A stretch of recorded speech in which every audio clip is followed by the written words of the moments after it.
برائے خوشنودی و سلامتی و ظہور امام زمانہ علیہ السلام بلندر صلوات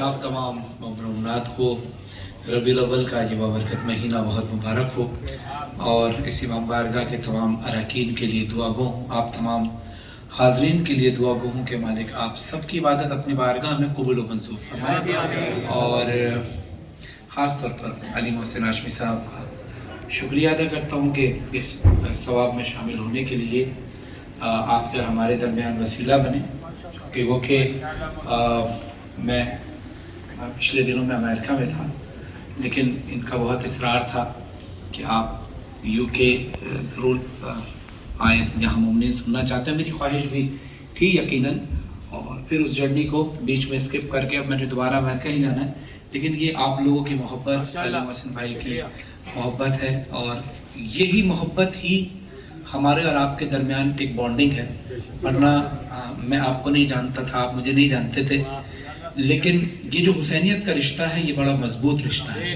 خدا اس رشتے کو ہمیشہ قائم و دائم رکھے۔ ایک جاگتے ہوئی صلوات پڑھیں محمد و آل محمد کے عظمت۔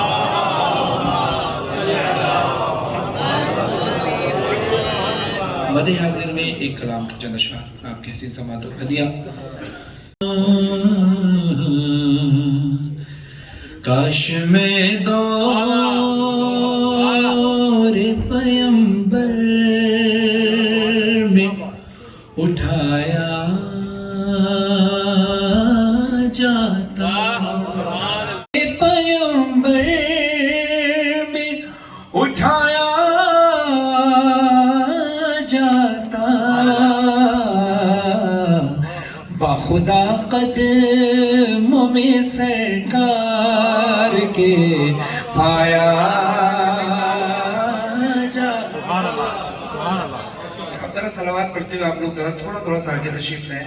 اور پیمبر میں اٹھایا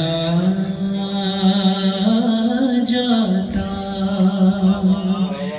ساتھ سرکار کے غزوات میں شامل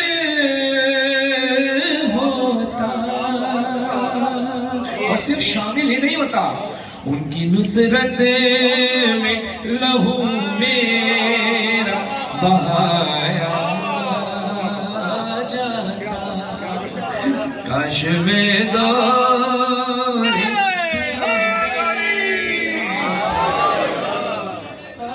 جاتا، خاک ہو جاتا میں سرکار کے قدموں کے تلے، خاک ہو جاتا میں سرکار کے قدموں کے تلے، خاک کو خاک مدینہ میں ملایا۔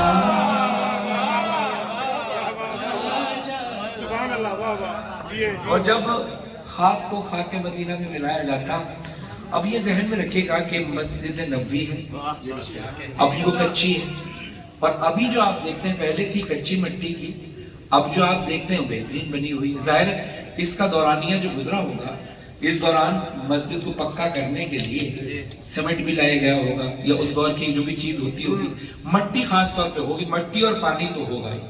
اب آج کے دور میں سیمنٹ ہوتا ہے، اس دور میں شاید سیمنٹ ہوتا ہو یا نہ ہوتا ہو، لیکن مٹی اور پانی تو لازمی ہوتی ہے گارا بنانے کے لیے۔ تو مل کے سب لوگ مجھے مٹی سے گارا کرتے، پھر مجھے مسجد نبوی میں لگایا جاتا۔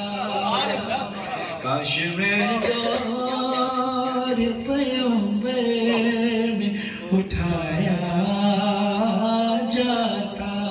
سب مل کر نعرہ حیدری۔ زمین اگر پکی نہ بھی بنی ہو لیکن وہ منسوب جس ہستی سے ہو جائے اس کے اثرات ہوتے ہیں، اس کی نسبت سے ہوتا ہے. جیسے اب آئی سی یہ امام بارگاہ جو ہے حسینیہ، اب جیسا بنا یہ پہلے ایسا نہیں ہوگا. جو لوگ پرانے لوگ ہیں جب یہ بنا ہوگا تو اب جس کنڈیشن میں، اس کنڈیشن میں یقیناً 20 سال پہلے نہیں ہوگا، پر آہستہ آہستہ کر کے رینویٹ ہوا. پھر ظاہر ہے آپ سب کے تعاون سے بنا. کسی نے کہا ہوگا جناب عزا خانے کے کچھ تبرکات میری طرف سے ہدیہ ہے، کسی نے کہا ہوگا زری میری طرف سے ہدیہ، کسی نے کہا ہوگا رنگ و روغن میری طرف سے ہدیہ، کسی نے کہا ہوگا دروازے اور کھڑکیاں میری طرف سے ہدیہ. یعنی سب نے ہدیہ جمع کر کے خوبصورت امام بارگاہ بنا دیا. اب جب روضہ رسول ہے جتنا خوبصورت بنا ہوا ہے، اول تو وہاں پر اگر یہ فانوس نہ بھی ہوتے، یہ ٹائلز نہ بھی ہوتے، یہ رنگ و روغن نہ بھی ہوتا، تب بھی رسول اللہ کے نور سے وہ چمک رہا ہوتا. آئیے برمنگھم کی مسجد میں، حسینیہ مسجد اتنی خوبصورت نہ بنی ہوتی، ایک کچی مٹی کا ہی ایک ڈھیرا ہوتا اور وہاں مولا کا ذکر ہوتا تو وہ محلوں سے بڑھ کر ہوتا. اسی لیے کہ یہ مولا کا ذکر یہاں ہو رہا ہے، منسوب اس سے. اب یہ ذہن میں رکھے گا کہ عاشق رسول جتنے بھی تھے انہوں نے کوشش کی کہ بھئی یہاں بہترین سے بہترین فانوس لگایا جائے، مسجد نبوی میں بہترین سے بہترین ٹائلز لگایا جائے، بہترین سے بہترین کلر ہو، بہترین سے بہترین دروازے ہو، اچھی کوالٹی کی ہر چیز ہو. اب ہم اور آپ یہ سوچتے ہیں کہ نہ ہمارے پاس اتنے پیسے کہ اتنی زیادہ ٹائلز ڈونیٹ کر سکیں، نہ اتنے پیسے کہ اتنے بڑے فانوس دے سکیں. لیکن ہم کیا دے سکتے ہیں؟ وہ میری اور نور علی نور صاحب کے احساسات ہیں، اور یقیناً آپ کے بھی یہ احساسات ہوں گے کہ جب مسجد نبوی کی تعمیر ہو رہی ہوتی ہم اس دور میں ہوتے، کاش ان کے روزے کے دروں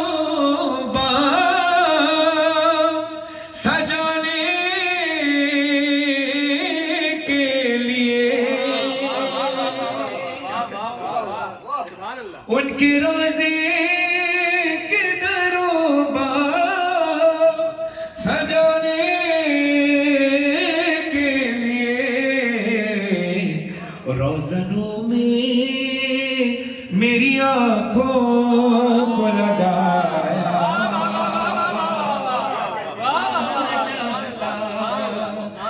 روزنوں میں میری اب جب مسجد بن جاتی ہے تو یقیناً مسجد میں ممبر بھی ہوتا ہے. جیسے یہاں پر ممبر ہے، یہاں بھی ایک لکڑی کا ممبر ہے، یہ بڑا خوبصورت بنا ہوا ہے. لیکن منسوب کس سے ہے؟ رسول کے ممبر سے. وہ کہ بالکل ہو بہو ایسا ممبر نہیں تھا، ڈیزائن تھوڑا تبدیل ہوگا، ہے نا. لیکن اب اگر کوئی اس ممبر رسول جو اصلی ممبر رسول ہے ہو بہو اس کی شبیہ لا کر اس امام بارگاہ میں رکھ دی جائے تو بندہ سوچے گا کہ یار یہ بالکل ایسا ہی ہے، اور پھر یہ کہے گا کہ رسول اللہ اس جگہ بیٹھتے ہوں گے.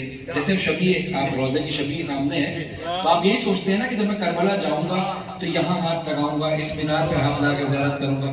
تو جو وہ ممبر ہوتا اور آپ زیارت کرتے تو ہم اور آپ، میں کیا سوچ رہا ہوں اور یقیناً یہ آپ کا بھی ہے، میں سے مراد یہ کہ آپ سب کا عاشق رسول صلی اللہ علیہ وسلم کا احساس کیا ہے کہ یا کاش ہے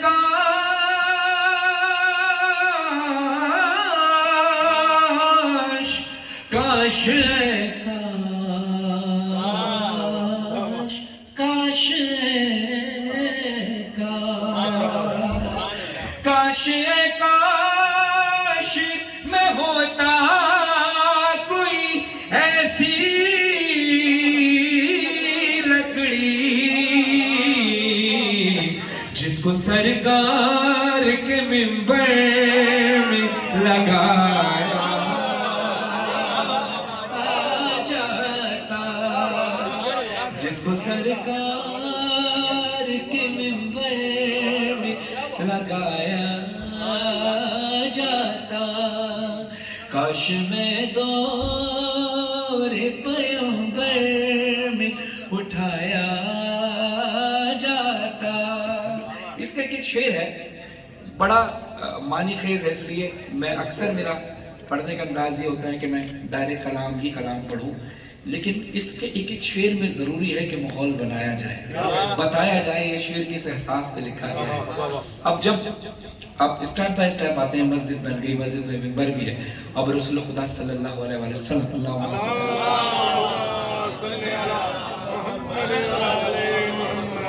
تشریف لائیں کہ اللہ کے صحت و سلامتی کے لیے باوازِ نعرہ صلوات. اللہ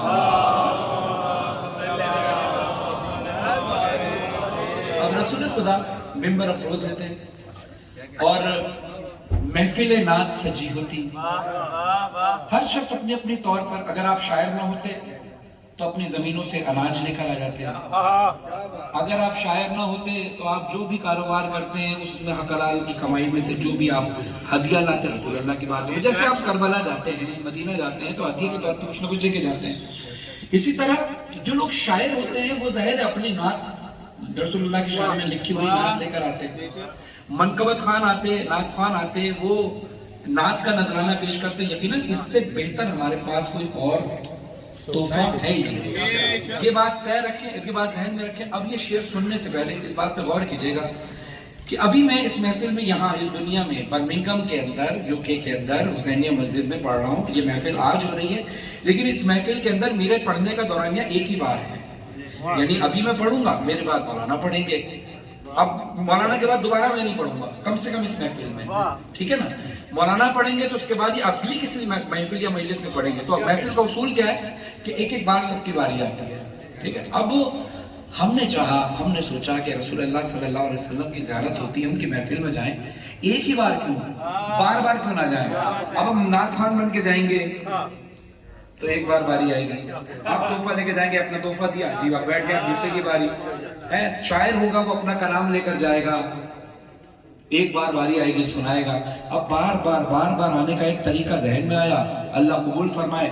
یہ اس میں آپ کو بھی شامل کر رہا ہوں کہ ہم سب یہی سوچیں کہ یا اترتا میں کسی نعت کے مصرے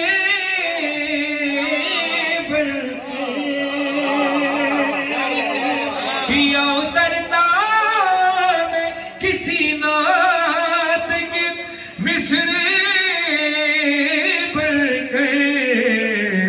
روبرو کے میں ان کو ہی سنایا.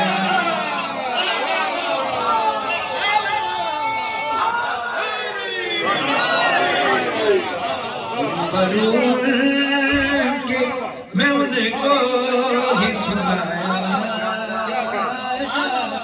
اسی طرح جا کر سنیے گا تاکہ دیکھیے دنیا میں کانسیپٹ ہے جو ہم نے کوشش کی اپنے طور پہ کلیئر کرنے کی، ٹی وی چینلز پر بھی پڑھ کر، ویسے بھی پڑھ کر.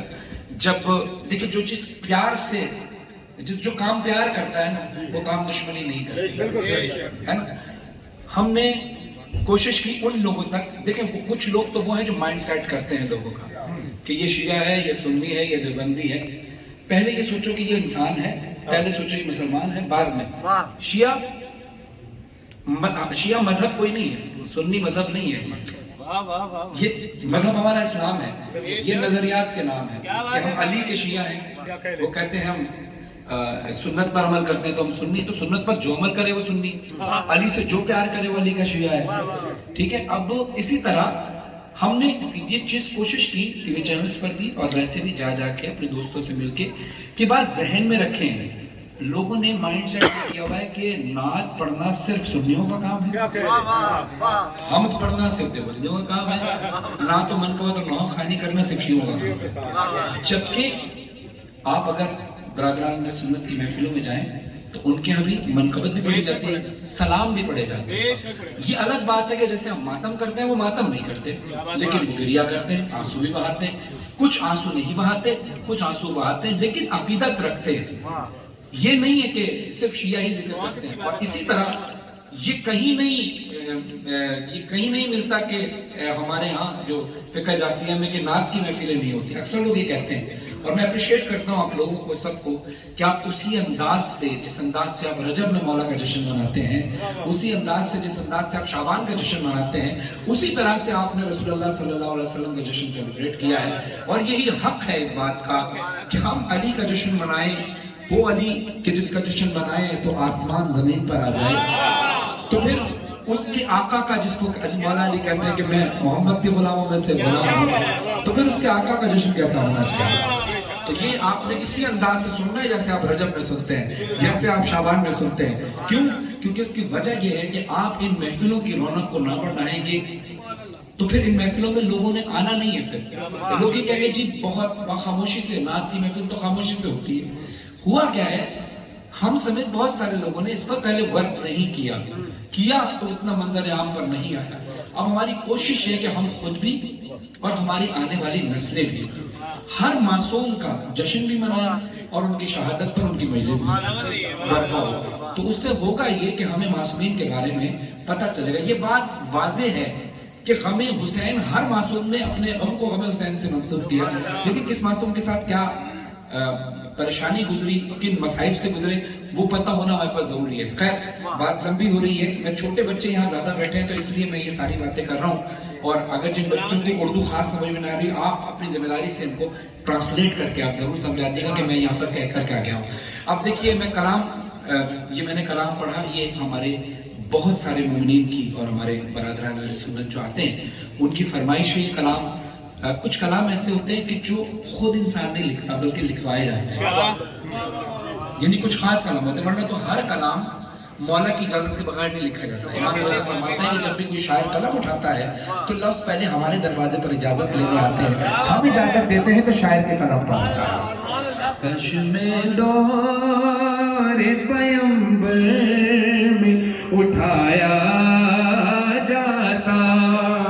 اب میں ریوائز کرتا ہوں تاکہ آپ کو یہ ماحول رہے کہ میں پڑھتا ہوا کیا آ رہا تھا. کاش میں دور پیمبر میں اٹھایا جاتا، باخدا قدموں میں سرکار کے پایا جاتا، ساتھ سرکار کے غزوات میں شامل ہوتا، ان کی نصرت میں لہو میرا بہایا جاتا، یا اترتا میں کسی نعت کے مصرے بن کر روبرو ان کے میں ان کو ہی سنایا جاتا. اب جب بزم سجی ہو رسول کی تو دل چاہتا ہے، ہر شخص کو پتا ہے کہ میں کتنا گناہگار ہوں. کسی نے کم گناہ کیے، کسی نے زیادہ گناہ کیے، کسی کو گناہ کا پتہ تھا، کسی کو نہیں پتا تھا، لیکن ہم ان کے دروازے پر آتے ہی اس لیے ہیں کہ ہم یہ وعدہ کر کے جائیں کہ مولا تیرے دروازے پر وعدہ کر کے جا رہے ہیں کہ آج کے بعد یہ کام نہیں کریں گے.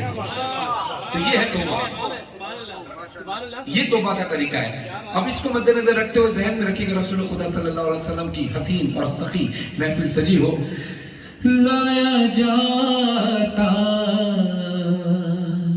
سر دربار اسیروں کی طرح، لایا جاتا سر دربار اسیروں کی طرح، حکم پر کہ میں آزاد کرایا جاتا. کاش میں دور پیمبر میں اٹھایا جاتا. ماں سب سے بڑی درسگاہ ہوتی ہے نا، اور ماں ہمیں مولا کی جو باتیں ہیں وہ کہانی کی صورت میں سناتی ہے.